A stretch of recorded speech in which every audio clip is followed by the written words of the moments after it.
आज की कहानी प्रसिद्ध लेखक शहादत हसन मंटो साहब की है और कहानी का शीर्षक है गोली। तो चलिए कहानी शुरू करते हैं।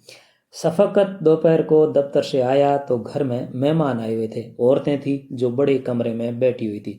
शफकत की बीवी आयशा उनकी खातिरदारी में लगी हुई थी। जब शफकत शयन में दाखिल हुआ तो उसकी बीवी बाहर निकली और कहने लगी, अजीज साहब की बीवी और उसकी लड़कियां आई है। शफकत ने हेठ उतार कर माथे का पसीना पोंछा और पूछा, कौन अजीज साहब? आयशा ने आवाज़ दबाकर धीरे से जवाब दिया, हाय, आपके अब्बा जी के दोस्त। ओ अजीज चाचा, हाँ हाँ वही। शफकत ने जरा हैरत से कहा, मगर वह तो अफ्रीका में गए हुए थे ना? आयशा ने मुंह पर उंगली रखी, जरा आहिस्ता बात कीजिए। आप तो चिल्लाना शुरू कर देते हैं। वह अफ्रीका में ही थे, लेकिन जो अफ्रीका में हो क्या वह वापस नहीं आ सकता? लो, अब तुम लगी मीन में करने, शफकत मियाँ ने कहा। तो अब उसकी बीवी बोली, आप तो लड़ने लगे। आयशा ने एक नज़र अंदर कमरे में डाली। अजीज साहब अफ्रीका में ही हैं, लेकिन उनकी बीवी और लड़की की शादी करने आई है और अच्छा वर ढूंढ रही है। अंदर से अजीज की बीवी की आवाज़ आई, आयशा, तुमने रोक क्यों लिया शफकत को? आने दो, आ जाओ शफकत बेटा, आओ, तुम्हें देखे इतनी मुद्दत हो गई है।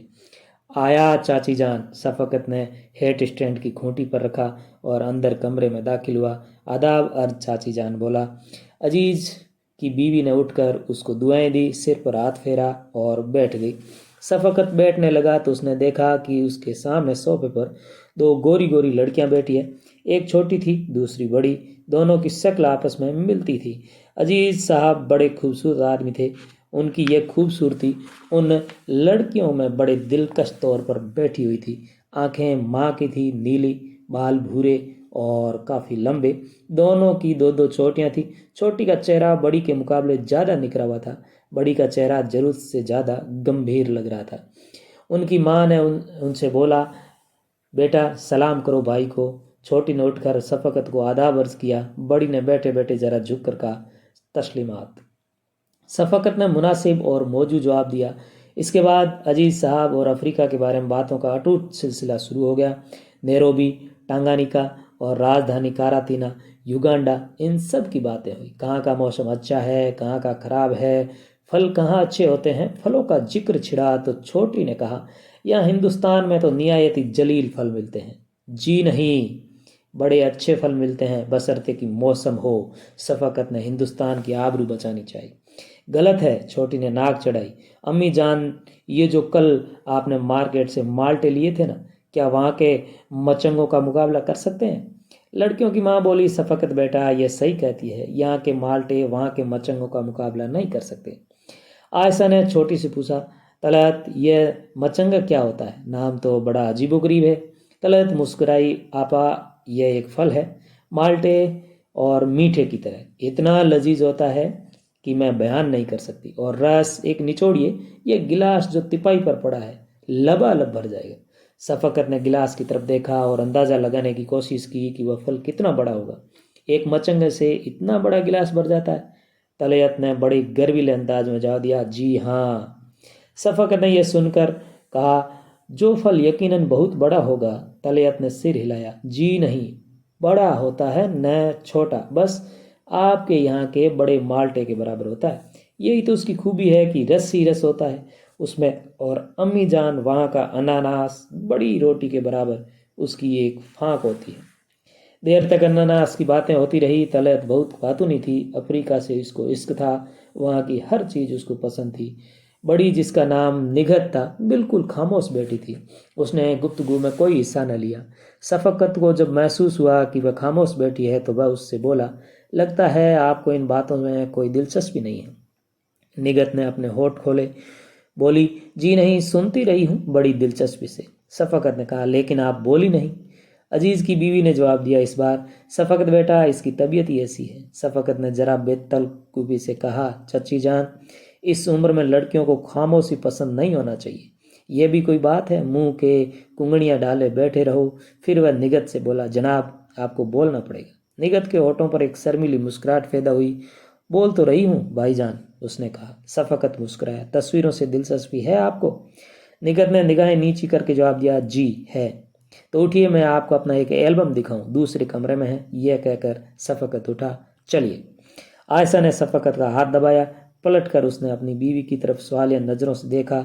उसने आंखों ही आंखों में कोई इशारा किया जिसे शफकत समझ नहीं सका। वह हैरान था कि खुदा मालूम क्या बात है कि उसकी बीवी ने उसका हाथ दबाया और इशारा भी किया। वह सोच ही रहा था कि तलत खट से उठी। चलिए भाईजान, मुझे दूसरों के एल्बम देखने का बहुत शौक है, मेरे पास भी एक कलेक्शन है। शफकत तलत के साथ दूसरे कमरे में चला गया। निगत खामोश बैठी रही। शफकत तलत को तस्वीरें दिखाता रहा। अपनी आदत के मुताबिक तलत बोलती रही। शफकत का दिमाग किसी और तरफ था। वह निगत के बारे में सोच रहा था कि वह इतनी खामोश क्यों है, तस्वीरें देखने उसके बाद उसके साथ क्यों न आई।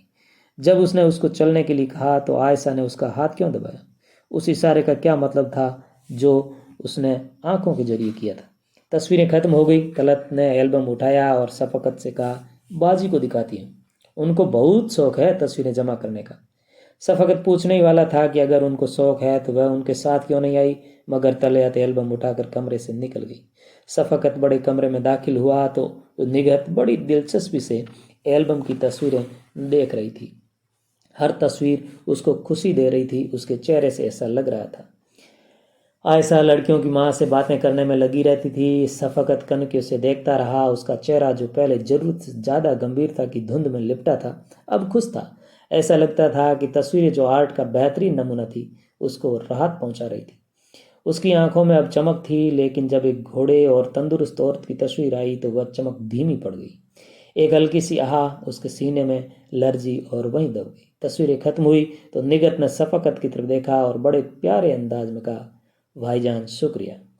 शफकत ने एल्बम निगत के हाथ से लिया और मेंटल पीस पर रख दिया। उसके दिमाग में खुदबुद हो रही थी। उसको ऐसा लगता था कि कोई बहुत बड़ा रहस्य उस लड़की की जिंदगी के साथ लगा हुआ है। उसने सोचा शायद कोई अधूरा रोमांस हो या कोई मनोवैज्ञानिक घटना। चाय आई तो शफकत निगत से बोला, उठिए चाय बनाइए, यह प्रिविलेज लेडीज का है। निगत खामोश रही, लेकिन तलत फुदक कर उठी, भाईजान मैं बनाती। निगत का चेहरा फिर धुंध में लिपट गया। शफकत की उत्सुकता बढ़ती गई। एक बार जब उसने अनायास ही निगत को घूर कर देखा तो वह सिट्टी पिट्टी सी हो गई। शफकत को दिल से ही दिल में इस बात का अफसोस हुआ कि उसने क्यों ऐसी गलत हरकत की। चाय पर इधर उधर की बातें हुई। तलत ने उनसे सद से ज़्यादा हिस्सा लिया। टेनिस का जिक्र आया तो उसने शफकत को बड़े गर्वीले अंदाज में कहा, जो सेकी बगारी हद तक जा पहुंचा था। बताया कि वह नैरोबी में नंबर 1 टेनिस प्लेयर थी और 15-20 कप जीत चुकी थी। निगत बिल्कुल खामोश रही। उसकी खामोशी बड़ी उदास थी। साफ लगता था कि उसको हर बात का एहसास है कि वह खामोश है। एक बात जो शफकत ने खास तौर पर नोट की वह यह थी कि अजीज की बीवी की ममता का रुख ज़्यादा निगत की तरफ था। उसने खुद उठकर बड़े प्यार मोहब्बत से उसको क्रीम रोल दिए, मुंह पोंछने के लिए अपना रुमाल दिया। उससे कोई बात नहीं करती थी तो उसमें प्यार भी होता था। ऐसा लगता था कि वह बातों के जरिए से भी उसके सिर पर मोहब्बत भरा हाथ फेर रही है या उसको चुमकार रही है। शफकत का वक्त आया तो अजीज की बीवी उठी, बुरका उठाया, आयशा से गले मिली, शफकत को दुआएं दी और निगत के पास जाकर आंखों में आंसू ला देने वाले प्यार से कहा, चलो बेटा चलें। तलत फुदक कर उठी। अजीज की बीवी ने निगत का एक बाजू थामा और दूसरा बाजू तलत ने पकड़ा, उसको उठाया। शफकत ने देखा कि उसका निचला धड़ बिल्कुल बेकार है। एक क्षण के लिए शफकत का दिल व दिमाग स्थिर हो गया। जब वह संभला तो उसे अपने अंदर एक टीस सी उठती महसूस हुई। लड़खड़ाती हुई टांगों पर माँ और बहन का सहारा लिए निगत गैर यकीनी कदम उठा रही थी। उसने माथे के करीब हाथ ले जाकर शफकत और आयशा को आदाब अर्ज किया। कितना प्यारा अंदाज था, मगर उसके हाथ ने शफकत के दिल पर जैसे गुस्सा मारा। सारा भेद उस पर खुल गया था। सबसे पहला ख्याल उसके दिमाग में ये आया, कुदरत क्यों इतनी बेरहम होती है। ऐसी प्यारी लड़की और उसके साथ इतना जालिमाना और बेरहम सलूक। इस मासूम का आखिर गुनाह क्या था जिसकी सजा इसे इतनी कड़ी दी जा रही है। सब चले गए। आयशा उसको लेकर घर छोड़ने गई। शफकत एक दार्शनिक बनकर सोचता रह गया। इतने में शफकत के दोस्त आ गए और वह भी अपनी बीवी से निगत के बारे में कोई बात न कर सका। अपने दोस्तों के साथ ताश खेलने में ऐसा व्यस्त हुआ कि निगत और उसके रोग को भूल गया। जब रात हो गई और आयशा ने उसे नौकर से खाने पर बुलाया तो उसे अफसोस हुआ कि उसने सिर्फ एक खेल की खातिर निगत को बुला दिया। चुनाचे उसने उसका जिक्र आयशा से भी किया, लेकिन उसने कहा आप खाना खाइए, अधिक बातें फिर हो जाएगी। मियाँ बीवी दोनों इकट्ठे सोते थे।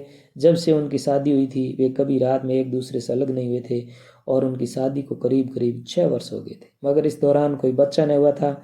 डॉक्टरों का यह कहना था कि आयशा में कुछ कमी है तो सिर्फ ऑपरेशन से दूर हो सकती है, मगर वह इससे डरी हुई थी। मियाँ बीवी बहुत प्यार मोहब्बत की ज़िंदगी गुजार रहे थे, उनके बीच कोई रंजिश नहीं थी। रात को वे इकट्ठे लेटते। सामान्य तौर पर जब एक दूसरे के साथ लेटे तो शफकत को निगत की याद आई। उसने एक आह भरकर अपनी बीवी से पूछा, आयशा, निगत बेचारी का क्या रोग है? आयशा ने भी आ भरी और बड़े अफसोस वाले लहजे में कहा, 3 वर्ष की नन्ही मुन्नी बच्ची थी कि इसे टाइफाइड हुआ था, निचला धड़ फाजिल से मारा गया। शफकत के दिल में निगत के लिए हमदर्दी का बेपनाह जज्बा पैदा हुआ। उसने अपनी बीवी की पीठ को अपने सीने से लगा लिया और कहा, आयशा, खुदा क्यों इतना जालिम है? आयशा ने कोई जवाब न दिया। शफकत को दिन की घटनाएं याद आने लगी। जब मैंने उससे कहा कि चलो मैं तुम्हें एल्बम दिखाता हूँ तो तुमने मेरा हाथ इसलिए दबाया था। हाँ हाँ, और क्या, आप तो बार बार। खुदा की कसम मुझे मालूम नहीं था, शफकत ने कहा। उसको इस बात का बहुत एहसास है कि वह अपाहिज है। तुमने यह कहा कि मुझे ऐसा मालूम हुआ कि मेरे सीने में किसी ने तीर मारा। जब आई तो खुदा की कसम मुझे बहुत दुख हुआ। बेचारी को पेशाब करना था। माँ और छोटी बहन साथ आई। अजार बंद खोला, फिर बंद किया। कितनी खूबसूरत है, बैठी हो तो खुदा की कसम पता नहीं चलता कि फाजिल ज़दा है। बड़ी जहीन लड़की है। अच्छा, माँ कहती थी कि उसने कहा था कि अम्मी जान मैं शादी नहीं करूँगी, कुंवारी रहूँगी। शफकत थोड़ी देर के लिए खामोश हो गया। इसके बाद उसने असीम दुख महसूस करते हुए कहा, तो उसको इस बात का एहसास है कि उससे शादी करने के लिए कोई रोजामंद होगा भी या नहीं? आयशा ने शफकत की छाती के बालों में उंगलियों से कंघी करते हुए कहा, शफकत साहब, कौन शादी करेगा एक अपाहिज से? नहीं नहीं, ऐसा न कहो आयशा, शफकत ने कहा। इतनी बड़ी कुर्बानी कौन कर सकता है शफकत साहब? बीवी ने कहा।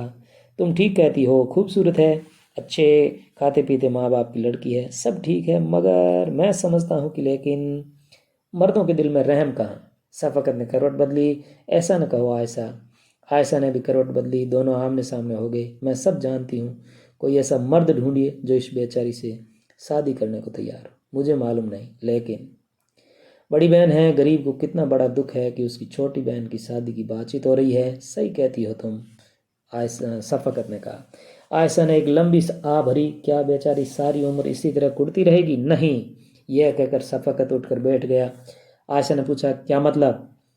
तुम्हें उससे हमदर्दी है? क्यों नहीं, बीवी ने कहा। खुदा की कसम खाकर कहो। हाँ, यह भी कोई कसम दिलवाने की बात है? हर इंसान को उससे हमदर्दी होनी चाहिए। शफकत ने कुछ क्षण खामोश रहने के बाद कहा, तो मैंने एक बात सोची है। आयशा ने खुश होकर कहा, क्या बात सोची है? मुझे हमेशा इस बात का एहसास रहा है कि तुम बहुत बुलंद ख्याल औरत हो। आज तुमने मेरे इस ख्याल को साबित कर दिया है। मैंने खुदा मेरे इस इरादे को पक्का बनाए। मैंने इरादा कर लिया है कि मैं इस निगत से शादी कर लूँगा। सारा सवाब तुम्हें मिलेगा। थोड़ी देर खामोशी रही, फिर एकदम जैसे गोला सा फटा, शफकत साहब, मैं गोली मार दूंगी उसे अगर आपने उससे शादी की। शफकत ने ऐसा महसूस किया कि उसे ज़बरदस्त गोली लगी है और वह मरकर अपनी बीवी के आगोश में दफन हो गया। साथियों, ये एक छोटी सी कहानी थी शहादत हसन मंटो साहब की। आशा करेंगे ये कहानी आपको अच्छी लगी होगी। इसी तरह की और कहानियाँ सुनते रहने के लिए इस चैनल को सब्सक्राइब अवश्य करें। धन्यवाद, नमस्कार।